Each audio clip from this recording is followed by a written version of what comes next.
Welcome back to the channel, guys. I'm Sheldon and this is Behind the Enthusiast. Today we are headed to Welland County Speedway for practice day, aka training day, aka test and tune day. So Andrew and I are going to be bringing both the bikes. So we're going to be bringing the Ninja, my Ninja, and his Yamaha, and fingers crossed that his bad luck goes away because Humberstone didn't end on a good note, as you guys know.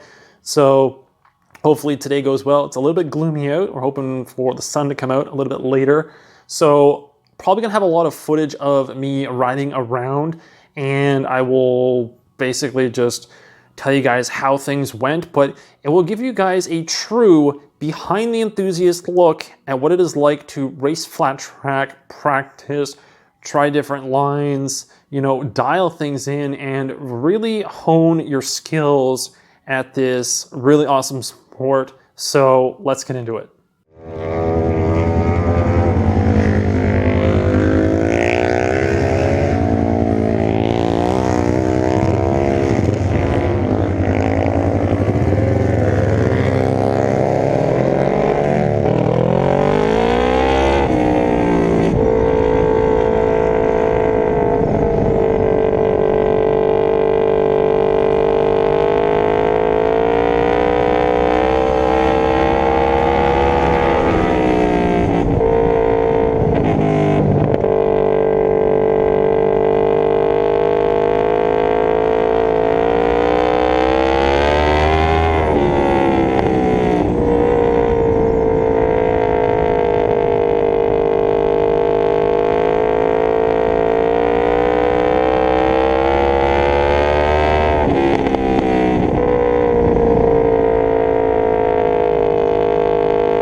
Well, guys, what did you think of today's practice? Now, obviously, you know, a little bit of test and tune, kind of tracking the results.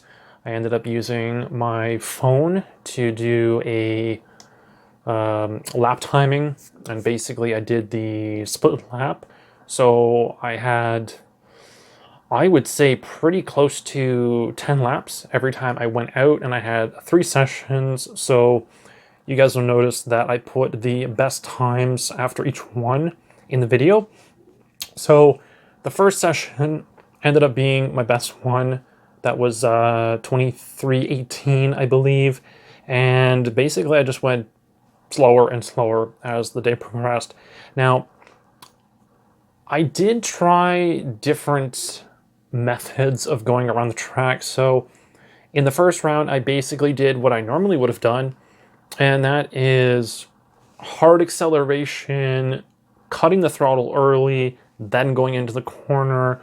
And then I tried to basically smoothen that out. So session 2 was more a smooth roll on, smooth roll off, which was a lot slower. That one was 23.7 seconds, 23.70. And ended up going, well, like I said, backwards. So I ended up going slower, but smoothing out the, the throttle control, I was kind of expecting to go a little bit slower. However, I think I ended up running, a 23.97 for the final session, my third session, which I have 2 vantage points of that, both with Andrew recording from my phone, and then of course my GoPro on the helmet as well. So you guys can kind of get both viewpoints from that.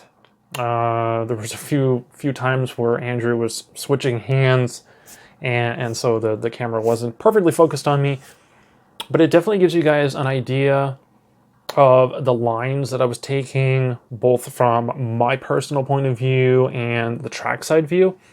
And in terms of timing, I would say that the times are off maybe by a little bit, just due to inconsistencies of me actually pushing a button on my phone. And it would be no different with a stopwatch as well. But I've never actually done that, to be completely honest with you guys. I've never actually watched the footage and then thought, maybe I should go quicker, or maybe I should slow down, or whatever, right? Because obviously analyzing the footage after the fact, let's say, your entry points, right? The boards or something like the light stands, even, the light poles, using those as reference points to kind of figure out whether you are letting off too early, letting off, early, late, whatever the case may be, maybe holding a throttle in a different position. I know that's probably hard to see in the videos, but even your hand position on the throttle. So maybe rotating your hand a little bit more forward, right? Or what have you, just to kind of give yourself a little bit more of an advantage, so you're not rotating your hand so much, or whatever the case may be. Maybe the trick is to change your throttle control, right? There's Parts Canada has these little, I don't know what they're called exactly, but I've seen them. They're different colored discs, and it's for cables. So basically, you have a disc and you have the 2 holes in it, but they allow you to advance the throttle cables, like the push-pull cables, so throttle and idle, in such a way that instead of you having to basically rotate your hand all the way around, so closed, open, now it's closed, open, right? Like your hand doesn't have to rotate as much. So it's basically like an easy throttle, I guess. I don't really know what else to call it, but something like that might come in handy. And these videos could potentially help you in figuring out what you need to do. So hopefully you guys kind of understand where I'm coming from here with all this footage. Obviously, some of you are probably watching this going, this is kind of boring because you're, racing, just a bunch of random guys during practice. Or in my third session, I was basically out there on my own until like the last lap or two. Yeah, there's not as much excitement, if you will, but in terms of a data analysis standpoint, this stuff is definitely helpful. At the very end of the video, I believe it's at the very end, you guys will see, well, in session 3 anyway, you will see me about to head off, and then Andrew tells me, hey, do another lap, a practice start lap. And it was because I wasn't using enough throttle. So he can hear that because the bike's super loud. And he ended up trying out the Ninja as well. And he said he really likes it. So it was nice for him to get out because his Yamaha wasn't running. She was being stubborn again. But, even just him filming and paying attention and listening and like, doesn't sound like he's doing it very well. So not only am I having this information to go over afterward, I was also getting some live feedback from him as well, which was greatly appreciated. So, a lot of people, you're probably seeing all the races, right? You're seeing the POV, you're seeing the expert races, everything else. You go, oh man, this is so great. But you don't see the behind the scenes, behind the enthusiast look at what it takes to actually dial things in, to actually be better. And this video is basically all about that. Basically I think if I calculated it right, the amount of laps that I did is the equivalent of 3 race weekends. So 2 practice sessions, 2 heat races, 2 mains. I pretty much did 3 of those. So 3 race weekends, all in about the span of 3 hours.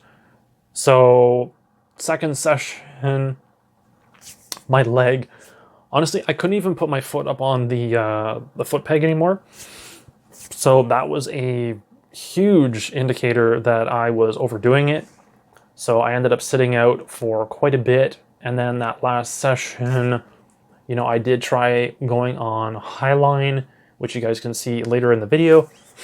And to be completely honest with you guys, that was something that I haven't done before. I've really never felt comfortable going that high on a track, and that is just due to my inexperience. I know Don Taylor and many other experts use that line really, really well. And so I finally got to do that, which was really, really nice.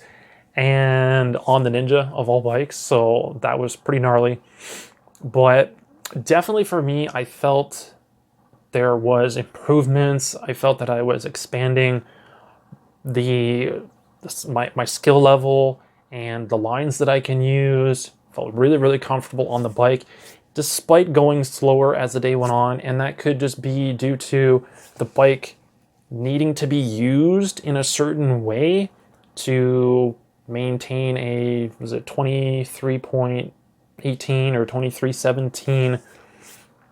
So there's some work still to be done, obviously, and I, just for comparison's sake, I picked a random video and timed one of my races on my Honda, so my 450 DTX bike, and I was in the, I think it was a low 19s, so about 19 seconds. I think I can probably go quicker than that. I don't know how much quicker, 17 seconds, 18 seconds, I'm not entirely sure. But let's say that I'm running in the 19s and maybe even high 18s on my 450. There is a discrepancy of about 4 seconds, maybe even 5 seconds, depending on how well I'm doing. So on a really, really good night, maybe I'm flying, maybe there's a 6-second discrepancy between my 450 on a really good night and my Ninja on a decent night. So obviously, if I want to use my Ninja, I have a lot of work to be done, because let's say the gap is 4 to 6 seconds. That is a lot, especially when, I don't know, let's multiply that by 5 laps, right? Just to make things easy. Let's say I'm 4 seconds slower on my Ninja and I do 5 laps. That's 20 seconds. So that puts me behind by a little over a lap, which means I'm going to get lapped. So doing some simple math, basically, I can't compete even with myself. So if you put me on a 450 and then you put me on my Ninja, my 650, and you ran, you know, like that ghost lap, kind of like in a video game, you would see me on my 450 lapping me on a Ninja. So if I would lap myself on in a standard setup in a race, just me versus me, I have work to do.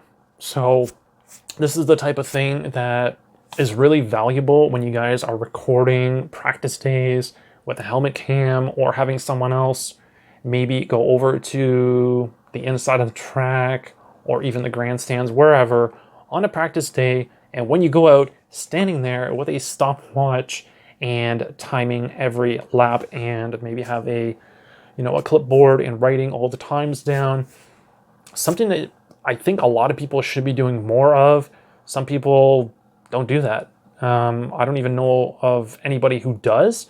And I actually had a coworker 1 or 2 years ago come to the races, and he actually was timing me. And I found this so mind-blowing that particular season, he said that by the end of the race, the last, I don't know, 3 laps or whatever, he said that I was running basically the same lap times as the first place person, which, yeah, completely mind-blowing to me anyway, because I'm losing, right? I'm getting lapped, or I'm middle of the pack or wherever, right? Top 10 or something. So for my coworker to be in the stands timing me and going, yeah, actually, I don't remember what times he got, but you're running, let's say 18.5. And he goes, yeah, you're running 18.5, and the number 1 guy is running 18.4 or 18.3 or whatever.